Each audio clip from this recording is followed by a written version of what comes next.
સુરતના વરાછા વિસ્તારમાં ગર્ભ પરીક્ષણ કરતી ટોળકી ઝડપાઈ। પાલિકાના આરોગ્ય વિભાગ દ્વારા વરાછા વિસ્તારની શિવાય હોસ્પિટલમાં રેડ કરી કર્યો પર્દાફાશ। ગેરકાયદેસર ગર્ભ પરીક્ષણ સામે પાલિકાના આરોગ્ય વિભાગની કાર્યવાહી। આરોગ્ય વિભાગે વરાછા પોલીસ મથકમાં ફરિયાદ નોંધાવી।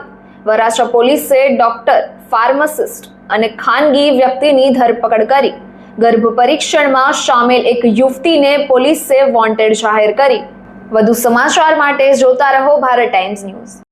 सूरत शहर के वराछा पुलिस स्टेशन के विस्तार में सीडीएचओ की टीम ने, जो कि पीसीपी एनडीटी एक्ट के तहत अप्रोप्रिएट अथॉरिटी है, उसने एक यहाँ पे रेड कंडक्ट किया। इसमें उन्होंने शिवाई हॉस्पिटल, जो कि लंबे हनुमान रोड के पास है, वहाँ पे उन्होंने रेड कंडक्ट किया और उनके पास ऐसी बातमी थी कि यहाँ पे गर्भ परीक्षण, जो कि गैर कायदेसर है भारतीय न्याय के हिसाब से, उसके तहत वहाँ पे गर्भ परीक्षण चल रहा है। वहाँ पे सीडीएचओ की टीम ने रेड किया।